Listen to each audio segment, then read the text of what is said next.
ونستغفره ونؤمن به ونتوكل عليه سبحان اللہ. ونعوذ بالله من شرور أنفسنا ومن سيئات أعمالنا من يهده الله فلا مضل له سبحان اللہ. ومن يضلله فلا هادي له سبحان اللہ. ونشهد أن لا إله إلا الله وحده لا شريك له ونشهد أن سيدنا وسندنا ونبينا وحبيبنا وكريمنا ورؤوفنا ورحيمنا ومولانا وملجانا وماوانا محمدا عبده ورسوله أما بعد فأعوذ بالله من الشيطان الرجيم بسم الله الرحمن الرحيم قل إنما أنا بشر مثلكم يوحى إلي أنما إلهكم إله واحد سبحان اللہ. سبحان اللہ. صدق الله مولانا العلي العظيم وصدق رسوله النبي الأمين ونحن على ذلك لمن الشاهدين والشاكرين والحمد لله رب العالمين.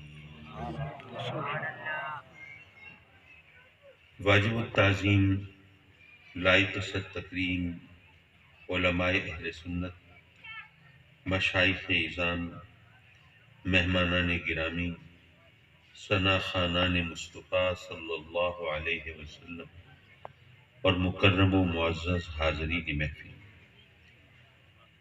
میں اپنے مہربان و کرم فرما محترم جناب عزیز صاحب کا اور اشرف صاحب کا اور ان کے دیگر برادران کا، اہل خانہ کا شکر گزار ہوں دل کی گہرائی سے کہ انہوں نے روایت و دستور کے مطابق یہ محفل سجا کر آقائے دو جہاں صلی اللہ علیہ وآلہ وبارک وسلم کا میلاد منا کر آپ دوستوں سے ملاقات کا ایک بہت خوبصورت موقع پیدا کیا. اللہ تبارک و تعالیٰ اپنے کرم سے ان دوستوں کو عزت و وقار کے ساتھ اور صحت و عافیت کے ساتھ سلامت رکھے. آمین. حضرات محترم، الحمدللہ ربیع الاول کا مقدس اور مبارک مہینہ شروع ہو چکا ہے اور چہار دانگ عالم میں مسلمان آقا کریم کے غلام عشاق رسول سرکار کے میلاد کا جشن منا رہے ہیں اور محافل منعقد کر رہے ہیں. گلی گلی کوچے کوچے میں یہ خوشی کا سماں ہے، وہ اس لیے کہ اللہ کی نعمتوں پر خوش ہونا یہ فطرت کا تقاضا بھی ہے اور شریعت کا تقاضا بھی ہے. سبحان اللہ. اور ظاہر ہے کہ رب کائنات نے جتنی نعمتیں بھی عطا فرمائی اور ظاہر ہے کہ وہ نعمتیں ایسی ہیں کہ ہم گننا چاہیں تو گن نہیں سکتے، بے شک. وہ ہمارے شمار سے باہر ہیں. بے شک.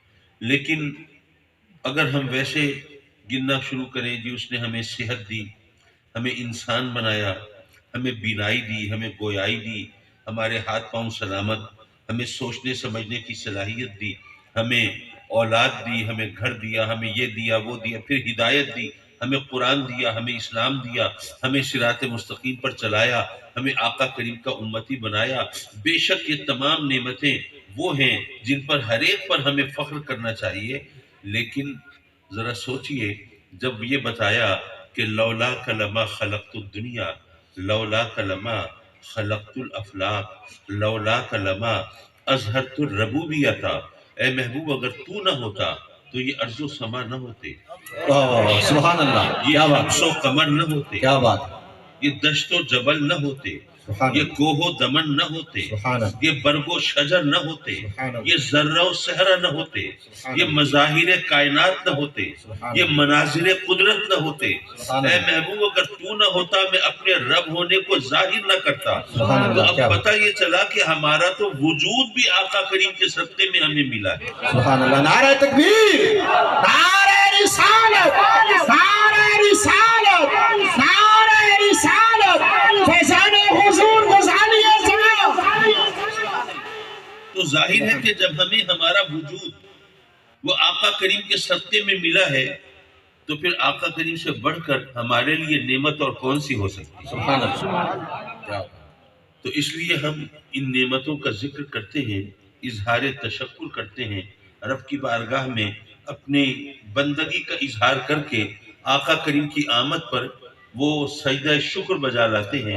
کیا اور بات۔ یہ جیسے میں نے پہلے عرض کیا کہ یہ فطرت کا تقاضا بھی ہے اور یہ شریعت کا تقاضا بھی ہے۔ سبحان اللہ، سبحان اللہ، ویسے یہ عجیب بات ہے کہ انسان چاند پر پہنچ گیا، ستاروں پہ کمندیں ڈال رہا ہے اور سمندر کے اندر بستیاں آباد کرنے کی فکر میں ہے، خلا کی وسعتوں میں فتح و نصرت کے پھریرے لہرا رہا ہے، اور ابھی تک ہم اسی بحث میں ہیں کہ میلاد منانا چاہیے کہ نہیں منانا چاہیے۔ کیا بات، اللہ سبحان اللہ، عجیب مذہب کا خیز بات ہے۔ جی، حضرات مکرم آقا کریم حضور علیہ السلام کو رب کائنات نے کیا شان عطا فرمائی، کس مقام سے نوازا، ہم کیا ہیں، ہماری اوقات کیا ہے کہ ہم اس پر کلام کریں۔ سبحان ہم اس ہماری سوچ کے پر وہاں جلنے لگتے ہیں جہاں رب کائنات نے اپنے محبوب علیہ السلام کو شان و مقام سے سرفراز کیا ہے۔ بے شک سبحان ہم اللہ، نہیں سوچ سکتے، ہم نہیں تصور کر سکتے، ہم اس کے بارے میں کوئی فیصلہ نہیں کر سکتے، ہم نہیں جان سکتے۔ مولا ہم جان تو نہیں سکتے، مان تو سکتے ہیں۔ سبحان اللہ، ہم اگر مگر کرنے والے نہیں، ہم چوں چرا کرنے والے نہیں، ہم باتیں بنانے والے نہیں، اعتراض کرنے والے نہیں، کیڑے نکالنے والے نہیں، ہم تو ماننے والے ہیں، جبین نیاز کو جھکانے والے ہیں، سر تسلیم کو خم کرنے والے ہیں۔ سبحان اللہ، سبحان اللہ، حضرات مکرم رب کائنات نے اپنے بندوں کی ہدایت کے لیے انبیاء کرام علیہ السلام کو بھیجا۔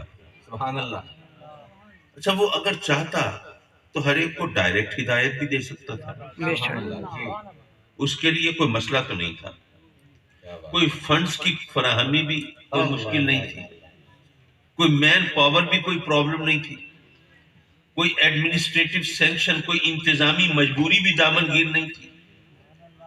کن فیکون، سبحان اللہ، بھئی وہاں تو اتنا ہی معاملہ ہے نا۔ جی، سبحان اللہ، کیا بات، حضرات مکرم جہاں پر معاملہ اتنا آسان ہو اور تمام انسانوں کو ہدایت دینا، علیحدہ علیحدہ ہدایت دینا، اس کے لیے کوئی دشواری نہ ہو، تو ایک عام آدمی سوچتا ہے کہ پھر کتنا اچھا ہوتا وہ ہر ایک کو ڈائریکٹ ہدایت دیتا، اللہ نہ فساد ہوتا، نہ ہنگامے ہوتے، نہ خوریزی ہوتی، نہ دہشت گردی ہوتی، نہ فتوے بازی ہوتی، نہ مناظرے ہوتے، نہ مباہلے ہوتے، نہ ایک دوسرے کے خلاف صف آرائی ہوتی، محاذ کھولے جاتے، سب سیدھے سچے راستے پہ ہوتے۔ سبحان اللہ، میں عرض کروں گا کہ یہ ہماری سطحی سوچ ہے، اگر آپ غور فرمائیں گے تو اس نتیجے پر پہنچیں گے کہ یہ اس کا کرم ہے کہ اس نے ہمیں ڈائریکٹ ہدایت نہیں دی۔ بے شک بے شک بے شک وہ کیسے؟ بے شک چلیے اس کا میں 2 حصوں میں جواب دینا چاہوں گا۔ پہلی بات یہ کہ اگر جس کے پاس ڈائریکٹ اللہ کی طرف سے حکم آ رہا ہو وہ تو نبی ہوتا ہے نا۔ جی، سبحان اللہ، اپنا حال تو ہم خود جانتے ہیں، کسی اور سے پوچھنے کی ضرورت نہیں ہے۔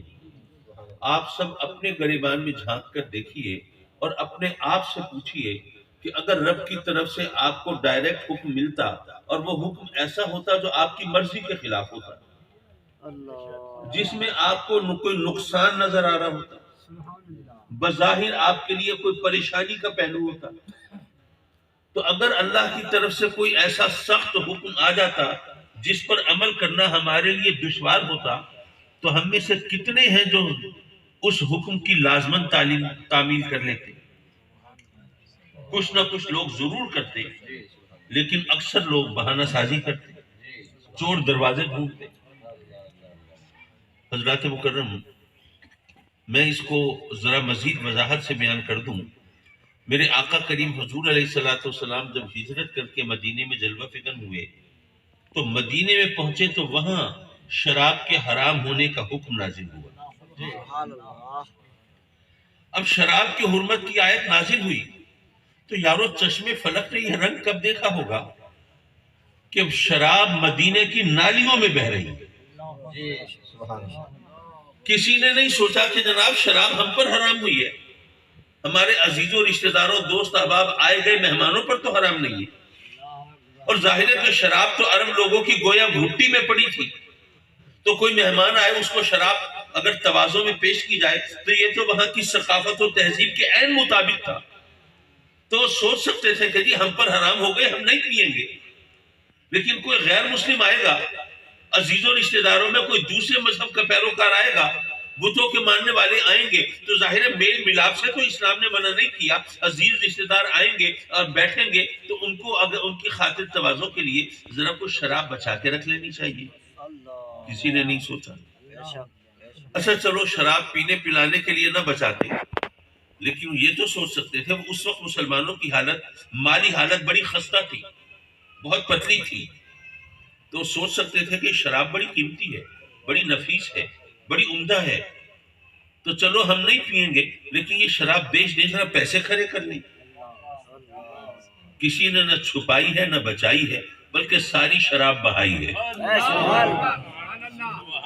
اب ایک طرف یہ منظر نگاہوں میں رہے، دوسری طرف آج کے حالات دیکھیے، ہم سب کو پتہ ہے کہ شراب حرام ہے، بے شک۔ کوئی شک شبہ تو نہیں ہے، لیکن میں آپ سے پوچھتا ہوں شراب کی بھٹیاں چلانے والے مسلمان ہیں، بنانے والے مسلمان، بیچنے والے مسلمان، خریدنے والے مسلمان، پینے والے مسلمان، پلانے والے مسلمان، تو یارو ذرا سوچو، آج اگر یہ شراب کی حرمت کی آیت نازل ہوتی تو ہم میں سے کتنے ہیں جو اس حکم پر عمل کر لیتے؟ دیکھیے ابھی تو ہمیں احکام ملتے ہیں نا انبیاء کے ذریعے، ہم سے نافرمانی ہو جائے، حکم دلی ہو جائے، ہم خطا کر بیٹھیں، غلطی کر بیٹھیں، ہم گناہ کا ارتکاب کر بیٹھیں، پھر ہمیں احساس ہو اور ہم آنکھوں سے ندامت کے آنسو بہائیں اور رب کی بارگاہ میں اپنی خطا پر معافی کے خواستگار ہوں اور اس کی بارگاہ میں التجا کریں، مولا ہم انسان ہیں، انسان خطا کا پختہ ہے، غلطی ہو گئی، معاف کر دے، تو رب کائنات کا دریائے رحمت جوش میں آتا ہے اور وہ اب کرم فرماتا ہے، معاف کر دیتا ہے۔ لیکن اگر ہم پر وحی آ رہی ہوتی اور ہم مقام نبوت پر ہوتے اور پھر یہ حرکتیں کرتے، پھر معافی ملتی؟ تو یہ اس کا کتنا کرم ہے کہ اس نے ہمیں ڈائریکٹ ہدایت نہیں دی، ورنہ ہم میں سے کتنے سزا میں سزائیں بھگت رہے ہوتے اور نہ جانے کہاں کس منزل کو پہنچے ہوئے ہوتے۔ میں نے عرض کیا تھا میں دو حوالوں سے عرض کروں گا، اب دوسری بات بھی سمجھ لیجئے۔ فرض کیجئے آپ کے علاقے میں کوئی غیر مسلم ہے، وہ اسلام کی تعلیمات سے متاثر ہو کر، ظاہر ہے ہم مسلمانوں کو دیکھ کر تو کوئی مسلمان نہیں ہونا چاہتا، وہ تو یرک جاتے ہیں، بھاگ جاتے ہیں، کہتے ہیں جی اسلام اگر اسی چیز کا نام ہے، جیسے آج کل تو خیر حالات بہت زیادہ گئے گزرے ہیں۔ حضرت بایزید بستامی رضی اللہ تعالیٰ عنہ کے دور میں ان کے پڑوس میں ایک یہودی رہتا تھا۔ سبحان اللہ۔ حضرت بایزید بستامی دنیا سے پردہ فرما گئے تو کچھ لوگوں نے اس یہودی سے کہا کہ یار اتنا عرصہ حضرت بایزید بستامی کے ساتھ رہے ہو ان کے پڑوس میں، تمہیں توفیق نہیں ہو، کلمہ نہیں پڑھا، تم نے اسلام قبول نہیں کیا؟ اس نے کہا جی بات یہ ہے کہ اگر اسلام وہ ہے جو بایزید بستامی جس پر عمل کرتے تھے تو وہ میری بساط سے باہر ہے، اس کو میں اپنا نہیں سکتا، اور اگر اسلام وہ ہے جس پر تم چلتے ہو تو اس کا مجھے شوق نہیں ہے، میں پھر یہودی بنا۔ یہ تو اس وقت کی بات ہو رہی ہے جب حالات آج کے مقابلے میں نہ جانے کتنے ہزار گنا بہتر تھے۔ آج کے دور میں کیا حال ہوگا، لیکن معاف کیجئے میں جو مثال دے رہا تھا میں اس سے بات سمجھانے کی کوشش کروں کہ کوئی غیر مسلم ہو، وہ اسلام کی سچائی سے، صداقت سے اور ایتھینٹسٹی سے متاثر ہو کر اور اسلام قبول کر لے، اور آپ اس سے کہیں بھئی اب تو مسلمان ہو گئے تو اب تمہیں نماز بھی پڑھنی ہے، تو چلو یہ کتاب ہے نماز کی، یہ پڑھو اور نماز ادا کرو۔ کیا خیال ہے وہ شخص جس نے کبھی نماز پڑھتے ہوئے لوگوں کو نہیں دیکھا، نماز پڑھنے والوں کے ساتھ رہا نہیں, کبھی مسجد کا رخ کیا نہیں, کیا وہ کتاب پڑھ کے صحیح طرح نماز ادا کر لے گا؟ نہیں. ہمیں نماز پڑھ کے دکھانی پڑے گی, جی اسے سکھانی پڑے گی, تبھی وہ نماز ادا کرنے کے قابل ہوگا.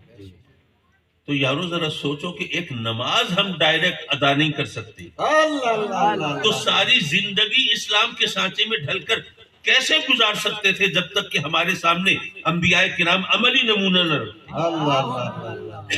نعرہ تکبیر، نعرہ رسالت، نعرہ رسالت، نعرہ رسالت، نعرہ تحقیق، نعرہ حیدری. حضرات مکرم، اب اللہ نے ہماری ہدایت کے لیے انبیاء کو بھیجا, لیکن ہم کیسے پہچانیں نبی کو؟ ظاہر ہے کہ اگر فاران کی چوٹیوں سے صدا آ رہی ہے کہ میں نبی ہوں, تو قادیان کے جنگلوں میں بھی کوئی بول رہا ہے میں بھی نبی ہوں. اب کیسے پتہ چلے کون سچا ہے کون جھوٹا ہے؟ تو یہاں پر ہمیں بتایا گیا, ہمارے دین نے ایک اصول قائم کیا, علماء نے وضاحت فرمائی کہ یاد رکھو کہ نبی کی پہچان معجزہ ہے. کیا بات، غیر نبی معجزہ نہیں دکھا سکتا. جی سبحان اللہ. اور یہ اس پر علماء تو جانتے ہیں, یہاں تک کہا گیا کہ کوئی شخص اگر الوہیت کا دعوے دار ہو, کہے کہ میں خدا ہوں, جیسے شداد نے کہا, جیسے نمرود نے کہا, جیسے فرعون نے کہا, تو کوئی خدائی کا دعوے دار ہو, وہ تو ہو سکتا ہے کہ کوئی ایسا کارنامہ دکھا دے, شعبدہ دکھا دے جو لوگوں کو گمراہ کر سکے, لیکن نبوت کا دعوے دار کوئی ہو تو وہ کوئی معجزہ نہیں دکھا سکتا. کیا بات، کیونکہ اگر وہ معجزہ دکھا سکے تو سچے اور جھوٹے نبی میں پہچان ہی ممکن نہیں رہے گی. اچھا, معجزہ کسے کہتے ہیں؟ میں اب اگر اس کی شرعی ڈیفینیشن کی طرف جاؤں اور اس کی ڈیلیکیسیز, اس کی نزاکتیں بیان کروں, تو ممکن ہے مجھ سے سمجھانے میں, آپ کے سمجھنے میں کہیں کوئی اونچ نیچ ہو جائے, لیکن یہ تو ہماری زبان کا لفظ ہے نا, ہم اسے استعمال کرتے ہیں, بولتے ہیں, اس کا مفہوم سمجھتے ہیں. فرض کیجئے کوئی گاڑی حادثے کا شکار نظر آئی, دیکھ کے لگتا تھا کہ اس گاڑی میں جو بھی سوار ہوگا بچا نہیں ہوگا, اس کی اتنی تباہ شدہ حالت. جب پتہ چلا کہ جناب اس میں تو 4 بندے سوار تھے, کسی کو خراشت نہیں آئی, تو لوگ کہیں گے یار کمال ہے, معجزہ ہو گیا. ٹھیک ہے نا؟ اسی طرح بارش ہو رہی ہے, ایک کھیت پر پوری برسات ہو رہی ہے, وہ سیراب ہو رہا ہے, اور اس کے ساتھ دوسرا کھیت ہے, اس پہ ایک بوند بھی نہیں پڑ رہی, تو لوگ کہیں گے کمال ہے بھائی, معجزہ ہو گیا. یعنی وہ چیز جو عقل کو عاجز کر دے, جس کے سامنے ہماری فہم و فراست اور عقل و دانش ناقص ہو جائے, گھٹنے ٹیک دے, ہتھیار ڈال دے, ہار مان لے, وہ معجزہ ہے.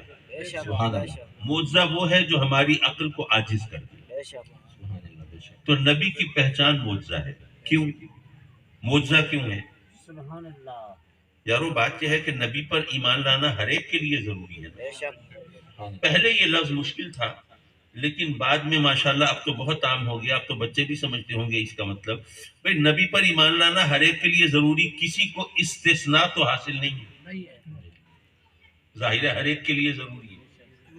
اب جب ہر ایک پر لازم ہے وہ نبی پر ایمان لائے, تو نبی کی پہچان ایسی ہونی چاہیے کہ اس کے سامنے سب برابر ہوں, وہ کوئی فرق نہ پڑے, کوئی حاکم ہے محکوم ہے, کوئی امیر ہے کوئی غریب ہے, کوئی عالم ہے کوئی جاہل ہے, کوئی بڑا عقل مند اور ذہین ہے اور کوئی کن ذہن اور غبی ہے, فرق نہ پڑے, اس کے سامنے سب برابر ہو. وہ اس لیے کہ نبی پر ایمان لانا ہر ایک کے لیے ضروری ہے. نعرہ تکبیر، نعرہ تکبیر، نعرہ رسالت، نعرہ رسالت. تھوڑا آگے تشریف لایا. نعرہ رسالت، نعرہ تحقیق، نعرہ حیدری، فیضان حضور غزالی زمان. حضرات مکرم, آپ بھی سوچتے ہو کہ ایسی کیا چیز ہو سکتی ہے جس کے سامنے سب برابر ہو, کوئی عالم ہو یا جاہل ہو فرق ہی نہ پڑے, عالم اور جاہل میں فرق نہ ہو, یہ کیسے ممکن ہے؟ کوئی بڑا ذہین ہو, جینیس ہو, اور دوسرا کن ذہن اور غبی ہو, دونوں برابر ہو, یہ کیسے ممکن ہے؟ میں عرض کروں گا کہ وہ چیز معجزہ ہے. معجزہ نہ عالم کی عقل میں آتا ہے نہ جاہل کی عقل میں آتا ہے. کیا بات، کیا بات. کوئی انتہائی ذہین ہے, جینیس ہے, لیکن اس کی عقل میں بھی معجزہ نہیں آتا. اور کیا کوئی بات۔ کون ذہن اور غبی ہے، ظاہر ہے اس کی عقل میں کیسے آئے گا؟ جی سبحان اللہ، تو معجزے کے سامنے سب برابر ہیں۔ سبحان اللہ، اچھا، معجزہ نبی کی پہچان ہے، جی نبی کو پہچانیں گے تو کلمہ پڑھیں گے، اللہ اللہ اللہ، پہچانیں گے تو ایمان لائیں گے، پہچانیں گے تو تعلیمات کو تسلیم کریں گے۔ پتہ چلا کہ پہچان ابتدا ہے، جی پہچان پہلا زینہ ہے، پہلا قدم ہے۔ سبحان اللہ، پتہ چلا کہ نبوت کی ابتدا معجزے سے ہوتی ہے، سبحان اور اللہ۔ معجزہ وہ ہے جو عقل کو عاجز کر دیتا ہے۔ جی۔ معلوم یہ ہوا کہ نبوت کی ابتدا وہاں سے ہوتی ہے جہاں عقل انسانی کی اللہ انتہا اللہ ہوتی ہے۔ اللہ اللہ اللہ اللہ، کیا بات ہے، سبحان اللہ، سبحان اللہ، نبوت کی ابتدا وہاں سے ہوتی ہے جہاں عقل انسانی کی انتہا ہوتی ہے۔ تو اس لیے نبی کو کبھی اپنی عقل کے ترازو میں تولنے کی کوشش اللہ مت اللہ کرنا، اللہ، ورنہ ٹھوکر کھاؤ گے اور گمراہ ہو جاؤ گے۔ کیا بات ہے، سبحان اللہ، حضرات محترم، میں نے جو آیہ کریمہ آپ کے سامنے تلاوت کی، اگر میں تمہید کے ان مراحل سے گزرا، 20 منٹ سے زائد ہو گئے تقریر شروع کیے ہوئے، تو سبحان پھر تو اللہ، مشکل ہو جائے گی، اور سبحان آپ نے تو یہاں سے اٹھ کے اپنے گھر چلا جانا ہے، مجھے تو ملتان پہنچنا ہے۔ سبحان اللہ، سبحان اللہ، حضرات محترم، مجھے اپنے والد گرامی رحمۃ اللہ علیہ کی اب تو چند لوگ رہ گئے ہیں جنہوں نے ان کی زیارت کی ہوگی، جی سبحان اللہ، ورنہ اب ظاہر ہے تقریباً 38 ایئرز 38 سال ہو گئے تقریباً ان کو دنیا سے پردہ کیے ہوئے، تو اس عرصے کے اندر تو نئی نسلیں آ جاتی ہیں۔ جی بہرحال انہوں نے ایک بات کہی، ایک جملہ فرمایا، وہ جملہ تو مقررین نے اپنایا اور خطباء نے اس سے اپنی تقریروں کو سجایا اور وہ بہت مشہور ہوا، لیکن جملہ دہرا دینا اور بات ہے، اور جس طرح وہ سمجھاتے تھے اس طرح سمجھانا اور بات ہے۔ کیا بات ہے، سبحان اللہ،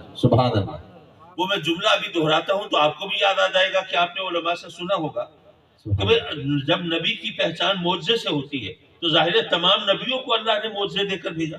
سبحان اللہ، بے شک، حضرت عیسیٰ علیہ السلام نے مردوں کو زندہ کر کے دکھایا، موسیٰ علیہ السلام نے جب پتھر پہ اپنا عصا مبارک مارا تو پانی کے چشمے نکال کے دکھا دیے، سبحان اللہ، حضرت سلیمان علیہ السلام نے اپنا تخت ہوا میں اڑا کے دکھا دیا، سبحان اللہ، حضرت داؤد علیہ السلام نے لوہے کو اپنے ہاتھ میں نرم کر کے موم کی طرح نرم کر کے دکھا دیا۔ سبحان اللہ، تو ہر نبی معجزے لے کر آتا ہے۔ بے شک، تو ابا جی قبلہ نے فرمایا کہ رب کائنات نے تمام نبیوں کو معجزے دے کر بھیجا، لیکن آپ کے نبی کو معجزہ بنا کر بھیجا۔ سبحان اللہ، سبحان اللہ، سبحان اللہ، جی یہ جی جملہ آپ نے سنا ہوگا، لیکن کس طرح انہوں نے سمجھایا، یہ ذرا اس کی طرف چلوں تو انشاءاللہ العزیز لطف آئے گا، لیکن اس سے پہلے میں وضاحت کرتا چلوں، جب تک کہ عقیدے کی اصلاح نہ ہو بات سمجھ میں نہیں آئے گی۔ جی سبحان اللہ، دیکھیے، ہم جو اہل سنت ہیں، آقا کریم کا میلاد منانے والے، سرکار کی غلامی پہ ناز کرنے والے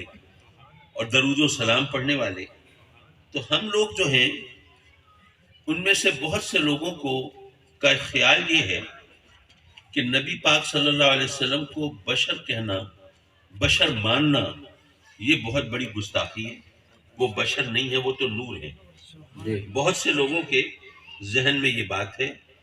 میں اس ذمہ دار سٹیج پر آپ کو یہ بتانا چاہتا ہوں کہ یہ بات ذہن میں رکھیے، آقا کریم صلی اللہ علیہ وسلم کی بشریت کا انکار کفر ہے۔ جی سبحان اللہ، میرے آقا کریم کو اگر کوئی بشر ماننے سے انکار کر دے تو یہ کفر ہے، کیونکہ یہ قرآن سے آپ کی بشریت ثابت ہے، اور جو قرآن کا انکار کرے وہ مومن کیسے ہو سکتا ہے؟ جی سبحان اللہ، اب ہو سکتا ہے آپ کہہ رہے ہوں کہ لو جی کاظمی صاحب نے تو بساتی پلٹ کے رکھ دی، جی وہ شاخی نہ رہی جس پہ آشیانہ تھا، یہ کیا بات بنی؟ اگر یہی بات ہے تو پھر جھگڑا کس چیز کا ہے؟ پھر فساد کیا ہے؟ میں عرض کروں گا کہ فساد یہ ہے کہ ہم تو آقا کریم صلی اللہ علیہ وسلم کو بشر مانتے ہیں، جی لیکن وہ جو دوسرے لوگ ہیں وہ آقا کریم کو نور نہیں مانتے۔ اللہ، آپ کہیں گے بات تو ٹھیک ہے بھئی، جب سرکار بشر ہے تو پھر نور تو نہیں ہو سکتے نا، تو پھر بات تو ٹھیک ہے، اس میں کیا غلطی ہے؟ میں عرض کروں گا کہ دراصل یہی غلطی ہے، اور یہ میں غلط فہمی دور کر دوں، آیہ کریمہ پر کلام پھر بعد میں کرتا ہوں۔ دیکھیے، آج کل تو یہ کام ہوتا ہے سوشل میڈیا پر، ورنہ پہلے کوئی عالم جس کے علم کا چرچا ہوتا تھا وہ تقریر کرنے آتا تھا تو آتے ہی پرچیاں آنا شروع ہو جاتی تھی۔ جی خاص طور پر اپنے والد گرامی رحمۃ اللہ علیہ کو جب ہم دیکھتے تھے تقریر کرنے کھڑے ہوئے تو کھڑے ہوتے ہی تقریریں وہ پرچیاں پہنچ جاتی تھیں۔ اچھا اب فرض کیجئے ایک عالم دین، ایک سنی عالم تقریر کر رہا ہے، اس کے پاس پرچی آ گئی، بتائیے نبی کریم نور ہیں کہ بشر ہیں؟ اب اس نے پرچی پڑھی تو اس کو خیال ہوا کہ یہ پرچی لکھنے والا غالباً آقا کریم کو نور نہیں مانتا، تو اس نے کہا کہ پھر سرکار کے نور ہونے کو منوانا چاہیے، دلیل دینی چاہیے۔ اس نے قرآن کی آیتیں پیش کی کہ دیکھو سرکار نور ہے، اس نے احادیث مبارکہ پیش کی کہ دیکھو سرکار نور ہے، اس نے صحابہ کرام کے اقوال پیش کیے کہ دیکھو سرکار نور ہے، اس نے علماء امت کے وہ عقیدے پیش کیے کہ دیکھو آقا کریم نور ہے۔ اب سوال یہ تھا کہ بتاؤ آقا کریم نور ہے کہ بشر ہے؟ جواب ملا نور ہے، تو لوگوں نے پھر یہی سمجھنا تھا وہ بشر نہیں ہے۔ جی حالانکہ یہ سوال بڑی عیاری مکاری سے ترتیب دیا گیا۔ جی آپ کہیں گے کیا عیاری ہے بھائی، سیدھا سادہ سوال ہے، ہم بچپن سے سنتے چلے آ رہے ہیں، بتاؤ آقا کریم نور ہے کہ بشر ہے؟ اس میں مکاری کیا ہے؟ آپ خامخواہ لوگوں کو چکر دینے کے فکر میں ہیں۔ میں عرض کروں گا ابھی آپ سب سمجھ جائیں گے، زیادہ دیر نہیں لگے گی، منٹوں کی بات ہے، گھنٹوں کی نہیں ہے۔ سبحان اللہ۔ دیکھیے بات یہ ہے، میں آپ سے سوال کرتا ہوں بھائی آپ سب مرد ہیں؟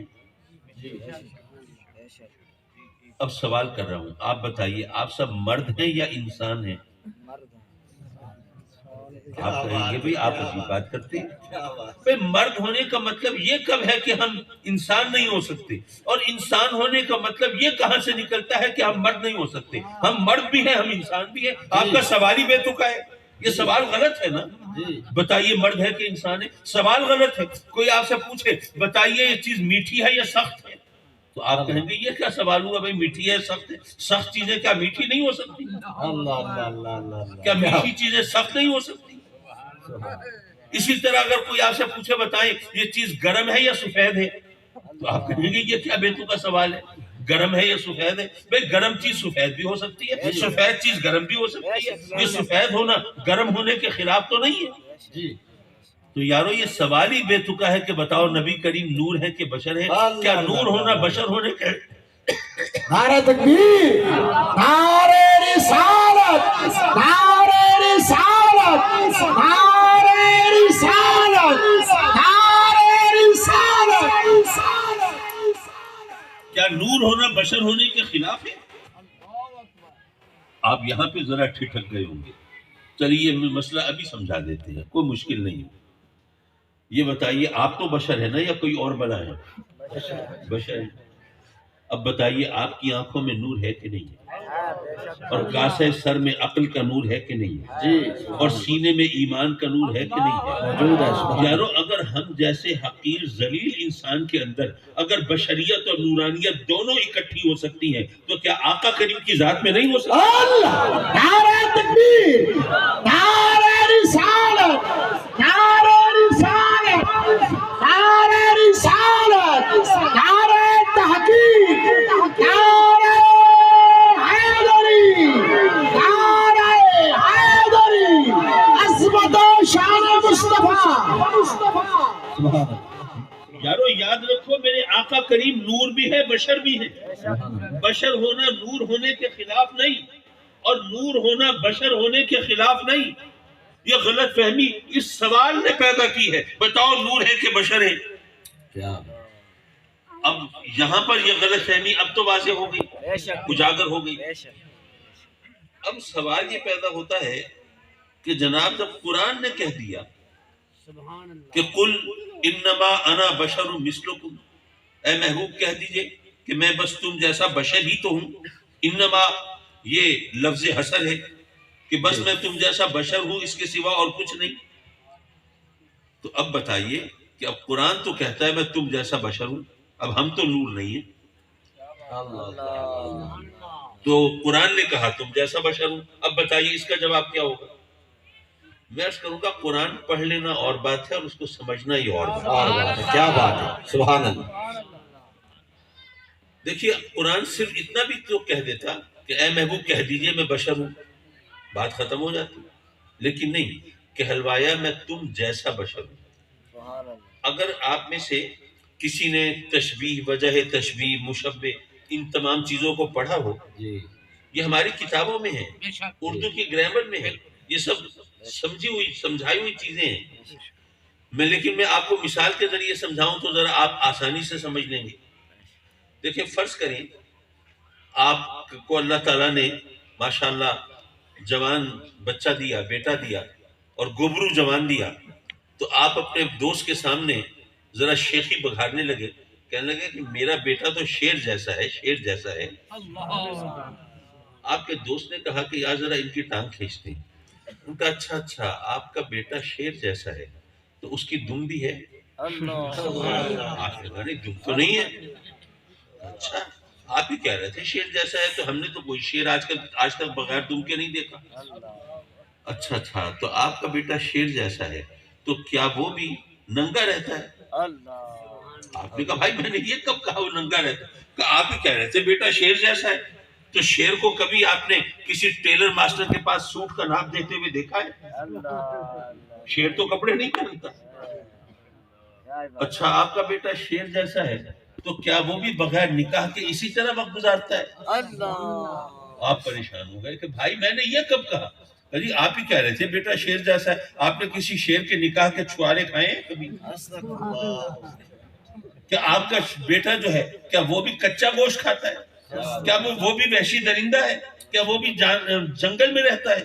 اگر کوئی اس طرح کہے تو آپ کہیں گے یار تو بھی عجیب بیوقوف پاگل آدمی ہے. میں نے اگر کہا ہے بیٹا شیر جیسا ہے تو اس کا مطلب یہ کہا ہے کہ وہ ہر بات میں شیر جیسا ہے. اس کی شکل شیر جیسی نہیں، صورت شیر جیسی نہیں، اس کی آواز شیر جیسی نہیں، اس کا لب و لہجہ شیر جیسا نہیں، اس کی بولی اس کی زبان شیر جیسی نہیں، اس کا ظاہر شیر جیسا نہیں، اس کا باطن شیر جیسا نہیں، جسمانیت شیر جیسی نہیں، روحانیت شیر جیسی نہیں. تو پھر شیر جیسا کیوں کہا؟ صرف اس لیے کہا کہ شیر بہادر ہوتا ہے اور میرا بیٹا بھی بہادر ہے، صرف اس لیے شیر جیسا کہا ہے، اور تو کوئی چیز نہیں ملتی. جی کیا بات بات ٹھیک ہے غلط ہے؟ یا جیسے کسی نے کہا کہ جناب میرا محبوب تو پھول جیسا ہے. آپ نے کہا اچھا چلو ان کی بھی ٹانگ کھینچتے ہیں. اچھا آپ کا محبوب پھول جیسا ہے، گملے میں لگا ہے؟ اللہ شاخ سے توڑا ہے، کھاد ڈالی تھی، پانی بھی دیتے ہو؟ وہ کہے گا بھائی تم عجیب آدمی ہو. میں نے یہ کب کہا کہ وہ بالکل پھول جیسا ہے، ہر بات میں پھول جیسا ہے؟ وہ نباتات میں سے نہیں ہے، وہ تو انسان ہے. نہ اس کی شکل پھول جیسی، نہ صورت پھول جیسی، نہ مہک پھول جیسی، نہ ظاہر پھول جیسا، نہ باطن پھول جیسا، کچھ بھی پھول جیسا نہیں. صرف ایک بات ہے، وہ کیا کہ پھول حسین ہوتا ہے، میرا محبوب بھی خوبصورت ہے، صرف اس لیے پھول جیسا کہہ دیا، اور تو کوئی چیز نہیں ملتی. سبحان اللہ. یارو جب اللہ نے فرمایا کہ اے محبوب کہہ دیجئے میں تم جیسا بشر ہوں، تو کیا یہاں پر سوال نہیں پیدا ہوتا کہ آقا کریم کس بات میں ہم جیسے ہیں؟ ظاہر ہم جیسا ہے؟ اللہ کیا بات. اگر ظاہر کی بات ہو تو میرے آقا کریم وہ ہیں جن کو کوئی ایک شخص ایمان اور محبت سے دیکھ لے اسے شرف صحابیت مل جاتا. سبحان اللہ. اور کوئی کروڑوں سال عبادت کرتا رہے صحابی کے برابر نہیں ہو سکتا. کیا بات. کیا ہمارا ظاہر آقا کریم کے ظاہر جیسا ہے؟ ہمیں دیکھ کر کسی کو شرف مل سکتا ہے؟ جب ظاہر ایک جیسا نہیں ہے باطن ایک جیسا کیسے ہو سکتا ہے؟ کیا بات. کیا ہماری عبادت آقا کریم کی عبادت جیسی ہے؟ کیا سیرت ان جیسی ہے؟ کیا آواز، کیا لب و لہجہ، کیا کردار، کیا اخلاق، کیا کوئی چیز ان جیسی ہے؟ کوئی چیز بھی ان جیسی نہیں. تو مولا پھر تو نے کیسے کہلوا دیا کہ تیرا محبوب ہم جیسا بشر ہے؟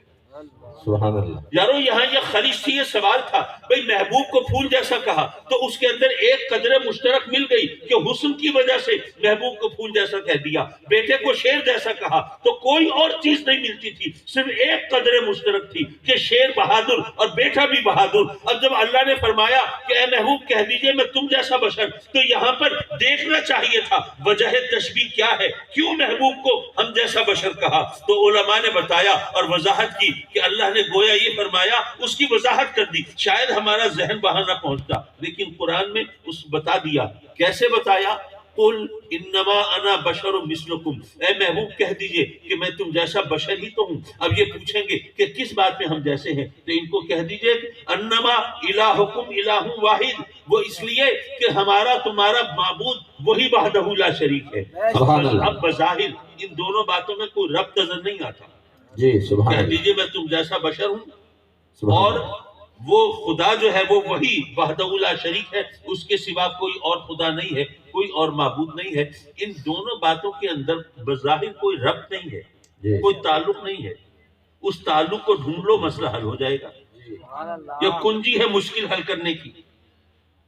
اللہ نے فرمایا کہ اے محبوب، یہ میرے بندوں کو، میرے بندے جب تیری شان دیکھیں گے، مقام دیکھیں گے، مرتبہ دیکھیں گے، اے محبوب پہلے بھی ایسا ہو چکا ہے، میرا بندہ عیسیٰ آیا، اس نے مردوں کو زندہ کر کے دکھا دیا، اس نے بیماروں کو صحت عطا فرما دی، اور اس نے لوگوں مٹی کی مورتی میں پھونک ماری، انہیں اڑتا ہوا پرندہ بنا کے دکھا دیا، تو لوگوں نے کہا کہ یہ طاقت، یہ اختیار، یہ شان، یہ مرتبہ یہ کسی مخلوق میں نہیں ہو سکتا، یہ تو خدا ہی کی شان ہو سکتی ہے۔ تو عیسیٰ کو لوگوں نے میرا بیٹا بنا دیا، میرا شریک بنا دیا۔ اے محبوب اب تجھے بھیجا ہے، اب تیری انگلی کے اشارے سے چاند دو ٹکڑے ہو رہا ہے، تیرے بلاوے پر سورج الٹی چال چل رہا ہے، تیری بارگاہ میں جانور سجدہ ریز ہو رہے ہیں، تیرے نام کا کلمہ پتھر پڑ رہے ہیں، اور درخت جڑوں سمیت گھسٹتے ہوئے تیری بارگاہ میں حاضر ہو رہے ہیں، اور پانی تیری انگلیوں سے جاری ہو رہا ہے، اور بادل تیری انگوش مبارک کی حرکت کے ساتھ پھٹتے چلے جاتے ہیں۔ تو اے محبوب یہ نہیں سوچیں گے کہ یہ شان مخلوق میں تو نہیں ہوتی، انسان میں تو نہیں ہوتی، بشر میں تو نہیں ہوتی، ہم جیسی کسی ہستی میں تو نہیں ہوتی، تو یہ خدا ہوگا، یہ معبود ہوگا، یہ پوجا کے لائق ہوگا، یہ پرستش کے قابل ہوگا۔ تو اے محبوب ان سے کہہ دے کہ تمہارا میرا خدا وہی ہے۔ ارے تم بھی خدا نہیں ہو، میں بھی خدا نہیں ہوں، تم بھی معبود نہیں، میں بھی معبود نہیں، تم بھی پوجا کے لائق نہیں، میں بھی پوجا کے لائق نہیں، ارے خدا نہ ہونے میں ہم ایک جیسے ہیں۔ سبحان اللہ، نعرہ تکبیر، نعرہ رسالت، نعرہ رسالت، نعرہ تحقیق، نعرہ حیدری، عظمت و شان مصطفیٰ، فیضان مرشد کریم حضور غزالی زمان۔ اور ذرا آیت کو آگے بھی تو دیکھیے نا، فَاسْتَقِیمُوا إِلَيْهِ وَاسْتَغْفِرُوهُ وَوَيْلٌ لِّلْمُشْرِکِینَ۔ جی سبحان اللہ۔ خرابی کن کے لیے ہے؟ مشرکوں کے لیے۔ خرابی تو کافروں کے لیے بھی ہے، خرابی تو منافقوں کے لیے بھی ہے، لیکن اللہ نے یہاں مشرکوں کا ذکر کیوں فرمایا؟ یہ قرآن ہے، شاعر کا کلام نہیں ہے کہ وزن پورا کرنے کے لیے کوئی لفظ ڈال دیا ہے۔ ہر لفظ ہدایت کا پہلو رکھتا ہے۔ یہاں پر کافروں مشرکوں کو چھوڑ، کافروں منافقوں کو چھوڑ کر مشرکوں کا ذکر کیا، کیوں؟ اس لیے کہ شرک کی نفی ہو رہی ہے۔ اے محبوب تیری شان دیکھ کر، تیرا مقام دیکھ کر، تیری طاقت دیکھ کر، تیرا اختیار دیکھ کر، تیرا علم دیکھ کر، اے محبوب کہیں یہ اس غلط فہمی کا شکار نہ ہو جائیں کہ یہ شان مخلوق کی تو ہو نہیں سکتی، تو ان کو بتا دے کہ تم بھی خدا نہیں، میں بھی خدا نہیں۔ ارے شرک سے بچانے کے لیے یہ ضروری ہے محبوب ان کے سامنے وضاحت کر دے، ورنہ سوچئے آج تک کبھی کسی شخصیت کے بارے میں یہ وضاحت کی گئی کہ کہہ دیجئے وہ بھی تم جیسا بشر ہے؟ کسی اور کے بارے میں وضاحت نہیں ہوئی۔ وضاحت وہیں پہ ہوتی ہے جہاں غلط فہمی کی گنجائش ہوتی ہے، وضاحت تو وہیں پہ ہوتی ہے جہاں غلط فہمی کی گنجائش ہوتی ہے۔ یہاں غلط فہمی ہو سکتی تھی، آقا کریم کو کوئی رب سمجھتا تھا، سمجھ سکتا تھا، کوئی اللہ کا شریک سمجھ سکتا تھا۔ یہ شرک کی نفی کے لیے آیت نازل ہوئی تھی، یار لوگوں نے اسے نورانیت کی نفی سمجھ لیا۔ حضرات مکرم، اگر آپ اس بات کو سمجھتے ہوں تو پھر پتہ چلتا ہے کہ قرآن مجید کو سمجھنا اور چیز ہے، اور اس سے بس پڑھ کے سرسری سا گزر جانا یہ اور چیز ہے۔ میں اپنے والد گرامی رحمۃ اللہ علیہ کا جو جملہ تھا، میں ذرا اس کی وضاحت کر کے، ماشاءاللہ 40 منٹ تو ہو گئے مجھے بولتے ہوئے، اس کی وضاحت کر دوں، پھر ایک آدھ نصیحت کر کے آپ کی جان چھوڑ دوں۔ حضرات محترم، انہوں نے فرمایا کہ باقی نبیوں کو معجزے دے کر بھیجا، ہمارے نبی کو معجزہ بنا کر بھیجا۔ وہ کیسے؟ میرے آقا کریم نور بھی ہیں، سرکار بشر بھی ہیں۔ جی سبحان اللہ۔ یہ بات تو پہلے وضاحت سے بیان کر چکا۔ اچھا یہ بتاؤ، نور کھاتا پیتا ہے کیا؟ کبھی آپ نے سنا ہے کہ یہ چیز فرشتوں کی غذا ہے؟ نہیں۔ نور کھاتا پیتا نہیں۔ اچھا جو کھاتا پیتا نہ ہو، اگر کھانے پینے لگے تو معجزہ ہوگا کہ نہیں ہوگا؟ کیا بات ہے، سبحان اللہ۔ یہ بتائیں، لاؤڈ سپیکر کچھ کھاتا پیتا ہے؟ نہیں۔ اب یہاں پہ عزیز صاحب آپ نے کوئی تبرک تو رکھا ہوگا، کوئی چاول وغیرہ بنائے ہیں؟ جی اگر یہ آپ کے سامنے لاؤڈ سپیکر جو ہے وہ چاولوں کی ڈش ہڑپ کر جائے تو آپ کہیں گے کمال ہے، بھی معجزہ ہو گیا، لاؤڈ سپیکر چاول کھانے لگا۔ جو کھاتا پیتا نہ ہو کھانے پینے لگے تو معجزہ ہوگا نا۔ اللہ اللہ اللہ کیا میرے آقا کریم نور ہے، اور نور تو کھاتے پیتے نہیں، لیکن آقا کریم کھانا کھاتے تھے نا، بے شک پانی نوش فرماتے تھے نا۔ سبحان اللہ تو سرکار تو نور ہے، اور نور تو کھاتا پیتا نہیں، تو معجزہ ہوا کہ نہیں ہوا؟ سبحان اللہ کیا بات ہے سبحان اللہ کیا بات لیکن میرے آقا کریم بشر بھی تو ہیں، بے شک جی اور بشر تو کھائے پیے بغیر زندہ رہ نہیں سکتا، جی اور میرے آقا کریم ہے کہ 100 میں وصال رکھ رہے ہیں۔ اللہ اللہ اللہ اللہ اللہ 100 میں وصال ملے ہوئے روزے، روزہ رکھا، پھر افطاری نہیں کی، سحری نہیں کھائی، دوسرا روزہ شروع، سبحان اللہ پھر سحری افطاری کے بغیر تیسرا روزہ شروع، کچھ کھائے پیے بغیر وہ مسلسل روزے چل رہے ہیں، کئی مہینے 70 دن تک روزے چل رہے ہیں۔ یارو میرے آقا کریم صلی اللہ علیہ وسلم نے جب اس طرح روزے رکھے، صحابہ کرام کی عادت تھی وہ آقا کریم کی سب سنتوں کو اپنانا چاہتے تھے، ہماری طرح نہیں تھے کہ جناب آسان سنتوں کو اپنا لو اور مشکل سنتوں کو چھوڑ دو۔ اللہ یہ تو بتاتے ہیں ہم کہ مسواک کرنا سنت ہے، یہ نہیں بتاتے کہ کم کھانا بھی سنت ہے۔ سبحان اللہ سبحان اللہ یہ تو بتاتے ہیں کہ پگڑی باندھنا سنت ہے، یہ نہیں بتاتے کہ اگر کافروں کے غلبے کی وجہ سے اسلام کی روشنی کے مطابق زندگی گزارنا مشکل ہو جائے تو گھر بار اور وطن چھوڑ کے ہجرت کر جانا بھی سنت ہے۔ سبحان اللہ کیا بات بہرحال یہ ایک اور موضوع چھڑ جائے گا، میں ادھر نہیں جانا چاہتا۔ میں یہ عرض کر رہا تھا کہ آقا کریم چونکہ صحابہ کرام چونکہ آقا کریم کی ہر سنت کو اپنانا چاہتے تھے، اس لیے انہوں نے دیکھا سرکار 100 میں وصال رکھتے ہیں، انہوں نے کہا ہم بھی رکھیں گے۔ ایک دن میرے آقا کریم جب مسجد نبوی میں جلوہ فگن ہوئے، اپنے کچھ غلاموں کو صحابیوں کو دیکھا، نحیف و نزار، ناتما، کمزور، بولا نہیں جاتا، اٹھتے ہیں گر پڑتے ہیں، اس کمزوری کا یہ عالم ہے۔ آپ نے پوچھا ان کو کیا ہوا؟ عرض کی آقا یہ آپ کی سنت پر 100 میں وصال رکھنے چلے ہیں، آج دوسرا تیسرا دن ہے اور یہ حال ہے۔ آقا کریم نے کیا فرمایا؟ فرمایا لستو کہیتکم، میں تمہاری شکل پر بھی نہیں ہوں۔ اللہ اللہ اچھا یہ تو ایک سمپل سٹیٹمنٹ ہے نا، سیدھا سادہ بیان ہے کہ میں تمہاری شکل پر نہیں۔ پھر میرے آقا کریم نے چیلنج بھی کر دیا، ایکم مثلی، تم میں سے کون میرا جیسا ہے؟ کیا بات حضرات مکرم اب دیکھیے صحابہ کرام ہیں، صدیق اکبر ہے، عمر فاروق ہے، عثمان غنی ہے، حیدر کرار ہے، کیا کیا جلیل القدر ہستیاں ہیں۔ ان میں سے کسی نے نہیں کہا کہ آقا کمال کرتے ہیں۔ اللہ تو قرآن میں کہتا ہے کہہ دیجئے میں تم جیسا بشر ہی تو ہوں، اور آپ کہہ رہے ہیں کہ تم میں سے کون میرے جیسا ہے؟ کیا بات کیا بات آپ قرآن کے خلاف چل رہے ہیں۔ اللہ اپنی امت کے حال پہ رحم فرمائیے، بیچاری تو گمراہ ہو جائے گی، قرآن کو مانے کہ حدیث کو مانے؟ کیا بات سبحان اللہ تو آپ ذرا کرم فرمائیے، آپ اللہ کے فرمان پہ عمل کیجئے اور اس نے جو کہا ہے وہی کہیے، اپنی طرف سے کوئی ایسی بات نہ کرے کہ لوگ بیچارے پریشان رہے۔ اس لیے کرم فرمائیے، کسی صحابی نے نہیں کہا۔ یارو صحابی جانتے تھے کہ قرآن کا جو مفہوم میرے آقا کریم جانتے ہیں وہ ہم نہیں جان سکتے۔ سبحان اللہ سبحان اللہ سبحان اللہ اس لیے اگر اللہ نے فرمایا ہے کہ کہہ دیجئے میں تم جیسا بشر ہی تو ہوں، تو ساتھ ہی میرے آقا کریم تو فرمایا ہے تم میں سے کون میرے جیسا ہے۔ اور بلکہ جو رب نے کہلوایا اس میں بھی جو حکمت ہے اس پر بھی علماء نے کلام کیا، آپ نے بھی شاید غور کیا ہو۔ دیکھیے ماشاءاللہ آج کل جو ہمارے وزیر اعظم صاحب ہیں، جب وہ وزیر اعلیٰ تھے تو اپنے آپ کو خادم اعلیٰ کہتے تھے، جی ایسا ہی ہے۔ اب وہ تو چلیے میں نے کوئی سیاست نہیں چھیڑنی، کوئی کسی جماعت کے ساتھ ہوگا، کوئی کسی کے ساتھ ہوگا۔ میں نے جناب کو یہاں پہ بنا تو کوئی کنوینسنگ کرنی ہے، نہ میں نے یہاں پہ کوئی الیکشن لڑنے کا کوئی ارادہ کیا ہے کہ آپ کے سامنے آ کر کوئی اور بات کروں، نہیں، میں صرف سمجھانا چاہتا ہوں کہ جناب کوئی حاکم ہو، کوئی وزیر اعظم، وزیر اعلیٰ ہو، وہ تو کہہ سکتا ہے میں آپ کا خادم ہوں، جی لیکن اگر آپ اس کو خادم کہہ کے بلائیں گے تو میرا خیال ہے نتیجہ کچھ زیادہ خوشگوار نہیں نکلے گا، ٹھیک ہے نا؟ وہ تو کہہ سکتا ہے کہ میں ایسا، میں خادم، میں خاکسار، جیسے بعض اوقات بزرگ کہتے ہیں کہ جی ہم تو بہت گناہگار کہتے ہیں نا بزرگ جی۔ تو اگر آپ ان کو گناہگار کہنا شروع کر دیں اور کہیں گی میں نے کیا کہا، وہ تو خود کہتے ہیں، میں تو تصدیق کر رہا ہوں۔ اچھا یہاں پہ عزیز صاحب ایک بڑی خوبصورت بات ہے۔ ایک دن ابا جی قبلہ کی خدمت میں میں نے عرض کیا، میں نے کہا ابا جی قبلہ شاید آپ کو یاد ہو بعض اوقات فرما دیتے تھے بھائی ہم تو بالکل بیوقوف آدمی ہیں، اللہ کبھی فرما دیتے تھے کہ بھائی ہم تو بہت گناہگار ہیں۔ تو ایک دن میں نے جسارت کی، میں نے کہا ابا جی بات یہ ہے کہ اب آپ نے جیسے فرمایا کہ میں بیوقوف آدمی ہوں، اب دنیا آپ کی فہم و فراست، آپ کی عقل و دانش کو تسلیم کرتی ہے۔ اللہ اللہ اللہ۔ اچھا آپ فرما دیتے ہیں تو ہم تو بالکل گناہگار ہیں، اور دنیا آپ کے زہد و تقوی اور آپ کی پارسائی اور عبادت و ریاضت کی معترف۔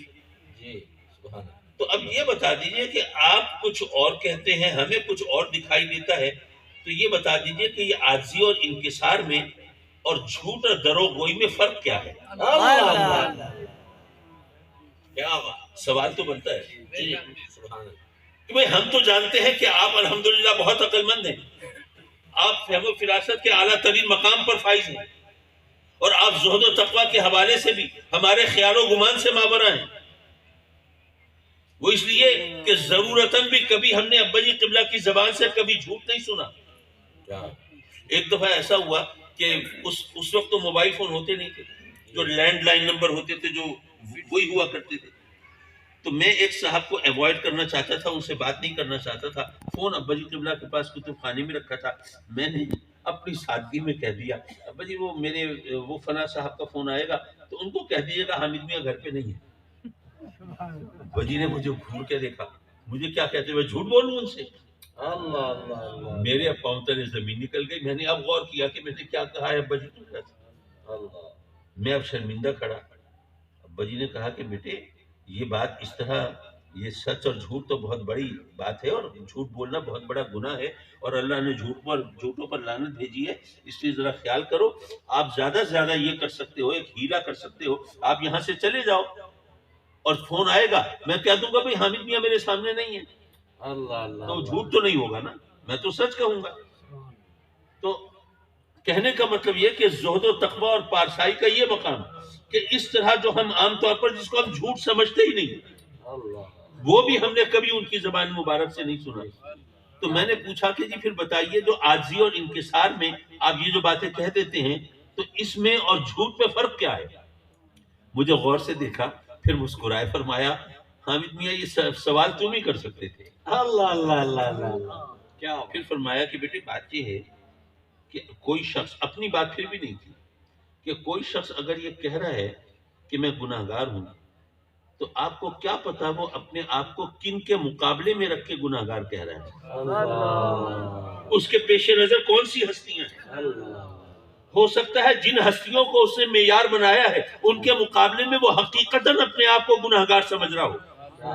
تو اب جو اس نے کہا کہ ہم تو گناہگار ہیں، اس نے جھوٹ نہیں کہا، دروغ گوئی سے کام نہیں لیا، اس نے ان ہستیوں کے مقابلے میں اپنی گناہگار ہونے کی بات کی ہے۔ کیا بات۔ اسی طرح اگر کسی نے کہا کہ ہم بے وقوف ہیں تو اس نے آپ لوگوں کو کے مقابلے میں اپنے آپ کو بے وقوف نہیں کہا، اس کے ذہن میں جو ہستیاں ہیں، جو معیار ہے، اس کا تو آپ کو پتہ ہی نہیں اس نے کس ہستیوں کو سامنے رکھ کے اپنی بے وقوفی کا اعلان کیا ہے۔ تو یہ تمام چیزیں ہیں جو تو معاف کیجیے، کہنے کا مطلب یہ تھا کہ کہنے کو کچھ بھی کہا جا سکتا ہے۔ تو اللہ نے فرمایا قل، کوئی شخص خود کہہ دے کہ میں گناہگار ہوں، وہ عاجزی ہو سکتی ہے، انکسار ہو سکتا ہے، لیکن کوئی دوسرا کہے تو یہ الزام ہو سکتا ہے یا حقیقت کا اظہار ہو سکتا ہے۔ تو اللہ نے اپنے محبوب کو فرمایا اے محبوب تو کہہ دے، ہمیں اجازت نہیں ہے کہ آقا کریم کو بشر بشر پکارتے پھریں، جیسے وہ خود اپنے آپ کو خادم کہیں، وزیر اعلیٰ، وزیر اعظم، لیکن اگر عوام ان کو خادم خادم پکاریں گے تو بھگتنا پڑے گا۔ تو اللہ نے فرمایا قل اے محبوب تو کہہ دے میں تم جیسا بشر ہوں، ہمیں اجازت نہیں ہے بشر بشر پکارتے پھریں۔ کیا بات۔ ہم بشر مانتے ہیں بلکہ سید البشر مانتے ہیں، سبحان اللہ۔ بے شک ہم خیر البشر مانتے ہیں۔ بے شک بشریت کا انکار میں نے پہلے بتایا کہ کفر ہے۔ بے شک۔ تو حضرات مکرم یہ تمام باتیں میں نے صرف اس لیے رکھی کہ آپ کے سامنے یہ آج عقیدے کی وضاحت ہو جائے کہ بشریت کا انکار کفر ہے۔ کوئی آقا کریم کو بشر ماننے سے انکار کرے بیچارہ لا علمی میں، تو اس کو رب سے توبہ کرنی چاہیے، لیکن وہ بشر ہونا اور بات ہے اور بشر بشر پکارنا اور بات ہے۔ جی کیا بات، کیا بات۔ حضرات مکرم میں ایک چھوٹی سی نصیحت کی بات اور کر کے میں آپ سے اجازت چاہوں۔ ایسا ہوا کہ دو بھائی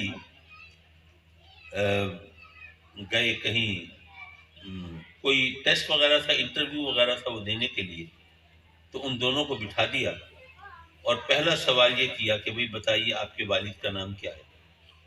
تو دونوں بھائیوں نے نام مختلف لکھے، باقی سوالات جو بھی تھے. اب جب وہ پرچہ آیا، انٹرویو لینے والے نے دیکھا، اس نے پوچھا بھائی آپ دونوں سگے بھائی ہیں؟ کہا جی. بھائی تم نے اپنے باپ کا نام یہ لکھا ہے، تم نے یہ لکھا ہے، یہ کیا مذاق ہے؟ ان کا جی بات یہ ہے کہ اگر ہم ایک ہی نام لکھ دیتے آپ کہتے ہم نے نقل ماری ہے. کیا بات کیا بات. یہ مطلب یہ کہ اب اس بات کو کیا کہا جائے؟ کیا یہ عقل مندی ہے؟ حضرات مکرم، ہر جگہ اپنی عقل کی ٹانگ نہیں اڑانی چاہیے جی اور خاص طور پر دینی معاملات میں یہ ٹھیک ہے. ہمارے دین اور ہمارے مذہب نے ہمیں غور و فکر سے کام لینے کو کہا ہے، لیکن جہاں اللہ رسول کی بات آ جائے وہاں پر عقل کی ٹانگ اڑانا صحیح نہیں. بلکہ میں آپ کو بتاتا چلوں کہ جب سوالات کا سلسلہ خدا کی ذات تک پہنچے سبحان اللہ. پھر سوالات ختم ہو جاتے ہیں. بھئی مثلا آپ کہیں گئے کسی کے گھر کھانا کھانے، دعوت تھی آپ کی، آپ کے سامنے وہ روٹی کپڑے میں لپیٹ کے لائے، آپ نے کپڑے کو ہاتھ لگایا تو کپڑا بہت گرم تھا، آپ نے ایک دم ہاتھ کھینچ دیا. بھائی اتنا گرم کیوں ہے؟ کہا کہ جناب اس میں روٹی لپٹی ہوئی ہے، روٹی گرم ہے. اچھا روٹی گرم ہے تو روٹی گرم کیوں ہے؟ کہا کمال ہے جی، روٹی ابھی توے سے اتری ہے اس لیے گرم ہے. اچھا توا گرم تھا؟ میں اپنے گھر کے لیے توا خرید کے لایا تھا، وہ تو گرم نہیں تھا، اللہ ہاتھ میں لٹکا کے لے آیا تھا، یہ توا گرم کیوں تھا؟ آپ کو کہا کہ جناب توا جو ہے وہ آگ پہ رکھا تھا. اب کوئی عقل کا اندھا بھی سوال نہیں کرے گا آگ گرم کیوں ہے. اللہ. اس لیے کہ ہر ایک جانتا ہے کہ آگ کو یہ حدت، یہ گرمی، یہ تپش یہ اللہ نے دی ہے. یہاں پر سوال نہیں ہو سکتا. کپڑے کے بارے میں پوچھ سکتے ہو، روٹی کے بارے میں پوچھ سکتے ہو، حد یہ ہے کہ توے کے بارے میں بھی پوچھ سکتے ہو، آگ کے بارے میں سوال نہیں کر سکتے. سوالات کا سلسلہ جب اللہ کی ذات تک پہنچے پھر سوال نہیں کرنے چاہیے. کیا بات. اگر کرو گے تو گمراہ ہو جاؤ گے، بھٹک جاؤ گے اور جناب آئیں بائیں شائیں کرتے پھرو گے. یہ اب اللہ نے عقل کیوں دی ہمیں؟ کیا بات. کبھی سوچا آپ نے؟ عقل جو ہے کیا زندگی کے لیے ضروری تھی؟ نہیں. پاگل بھی زندہ ہوتے ہیں، جانور بھی زندہ ہوتے ہیں، عقل تو نہیں ہے. عقل کے لیے زندگی ضروری نہیں تھی، پھر کیوں دی اس نے عقل؟ یارو عقل جو ہے وہ جس کے پاس عقل ہوتی ہے اسے فکریں ہوتی ہیں نا، پریشانیاں ہوتی ہیں. بچے کو داخلہ دلانا ہے، HECL میں دلوانا ہے. ہم نے جناب اپنے MD CAT کا ایگزام ہونا ہے، فلاں ہونا ہے، بچوں کا مستقبل کیا ہوگا، کھیتی باڑی کرنی ہے جناب، یہ سیلاب آئے ہوئے ہیں تو بوائی کب ہوگی، پھر جناب فصل کب اگے گی، کاٹیں گے کب، یہ کب کیسے ہوگا، بارشیں آ گئی ہیں تو بارشوں کی تباہ کاری سے کیسے بچیں گے، وہ بیچارے جن کے گھر گر گئے ہیں اب ان کو چھت کیسے ملے گی، ان کو روزگار کیسے ملے گا. یہ تمام تفکرات عقل والوں کے لیے ہے نا. بے شک. سبحان اللہ. جس کے پاس عقل ہوگی اسی کو فکر ہوگی، اور جو فکر ہے وہ خوشی کو کھا جاتی ہے. بھائی جب تفکرات ہوں گے، پریشانیاں ہوں گی تو آدمی خوش کیسے ہو سکتا ہے؟ تو مولا عقل سے تو خوشی ختم ہو جاتی ہے. پھر تو ہمیں عقل کیوں دی جب زندگی کے لیے ضروری نہیں تھی؟ عقل زندگی کے لیے ضروری نہیں تھی لیکن انسانوں جیسی زندگی کے لیے ضروری تھی. کیا بات. ورنہ زندگی تو پاگل بھی گزار لیتے ہیں، جانور بھی گزار لیتے ہیں. تو انسانوں کی اور جانوروں کی زندگی میں اصل فرق کیا ہے؟ اصل فرق ہے پابندی کا. بھائی بھوک انسان کو بھی لگتی ہے، جانور کو بھی. جنسی خواہشات انسان کی بھی ہے، جانور کی بھی. پیاس انسان کو بھی لگتی ہے، جانور کو بھی. انسان کے لیے پابندی ہے، یہ حلال ہے، یہ حرام ہے، یہ جائز ہے، یہ ناجائز ہے، یہ مکروہ ہے، یہ مباح ہے، یہ مفید ہے، یہ مضر ہے، یہ صحیح ہے، یہ غلط ہے. یہ پابندیاں انسان کے لیے ہے نا، بے شک. جانوروں کے لیے تو نہیں.